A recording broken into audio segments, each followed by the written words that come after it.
Hi guys, it's your girl Emily here. Thank you for clicking on this video and taking the step to improve your lifestyle. So let's get started. So first thing I want to talk about is what factors contribute to weight gain. Those factors include stress, how you're taking care of it, your sleep and if you're getting enough, your physical activity, if you're getting at least 30 minutes a day for 3 days a week, and also your diet. Your diet plays such a huge role in your body improvement. So let's talk about food. When it comes to eating, you want to eat until you're satisfied. You don't want to eat until you're in a food coma and you're just struggling to survive through that food coma. I say a good tip is to put the same amount of food you usually get just on a smaller plate. What happens is that your brain gets tricked into thinking, oh man, this is such a full amount of food just because it's on a smaller plate. Visual mind tricks. You can also have healthier alternatives than to eat salads or raw veggies all the time. Me personally, I like to roast my vegetables because at the same time they're in the oven, I could be getting some production done. And I can also season it to however I like. I definitely recommend keeping a food journal so you can keep in mind of what foods you have eaten, how your progression has been throughout that week, throughout that month, etc., and what nutrients your body really deserves. Substitute your food instead of cutting them out. An example would be instead of having white rice, you would have brown rice. If you completely cut out a nutrient that you need, for example, like your carbs, you're more likely to be tired throughout the day because carbs themselves will give you energy and you will burn them throughout exercise.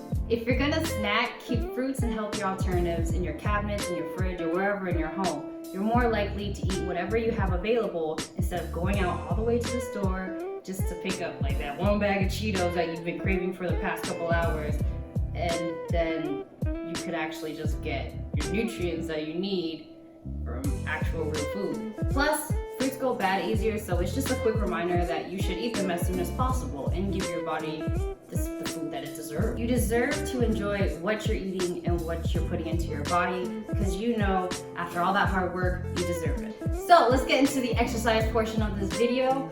First off, I want to say go ahead and make yourself a workout plan if you're starting to get yourself into the gym or fitness at home or wherever, because a workout plan is going to keep you motivated, it's going to keep you organized, and it's going to make you feel a lot better when you go to the gym and you're just like, oh, instead of trying out all these different equipment and all that stuff, now you're actually going to the gym knowing what you're going to do, and you don't have to spend 2 hours there figuring out, should I try this? Should I do some curls? Should I do some squats? You know, you're just walking around bored.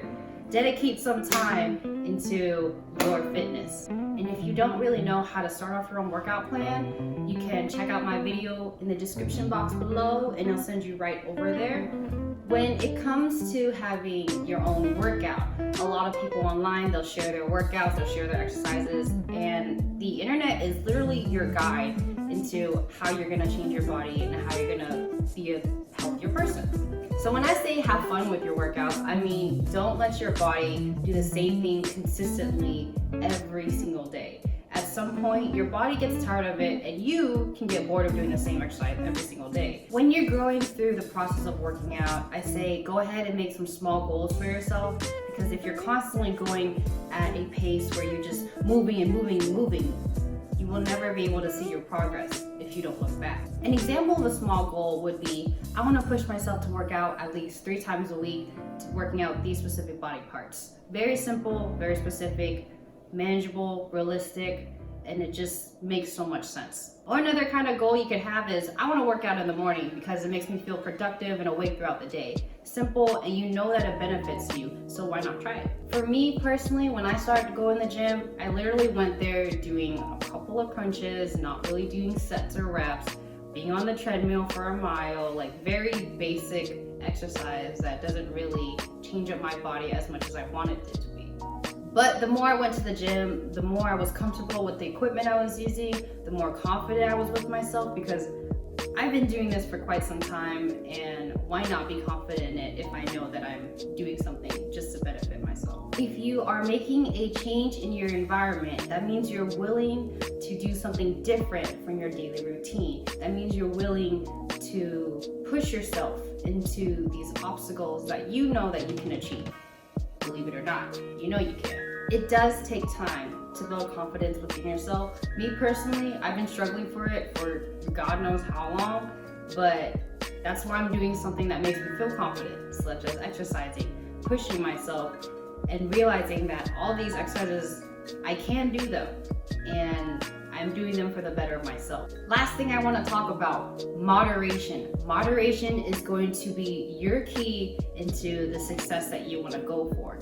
If you go from straight up, I'm gonna cut all this out, I'm gonna cut out all these sugars, all this junk food within this week, and then some point throughout the week you're just like, I can't take it anymore, all these raw foods are so gross, blah blah, etc. Take your time. A lot of people are so stressed out about how they look and how they feel that they just want to rush themselves to lose so much weight. But health-wise, it's best to lose at least 2 pounds a week. The more you rush yourself, the more you're gonna stress out about your weight gain. And what happens when you don't take care of your stress? It gets worse. If you stress out about your weight, then you're more likely not going to get any benefits out of it because you're stressing out so much. And it's literally going to contribute to your weight gain. So always remember, take your time. It's worth it being patient for your progress, looking back at it, looking at all your improvement you've done. It takes time and it doesn't happen overnight, but change starts somewhere. I hope you guys enjoyed this video. Hopefully these tips can motivate you and push you into living a healthier lifestyle. If you do have any questions, feel free to check me out. Leave some comments, check me out on Instagram and Facebook, and I'll be sure to see you guys soon.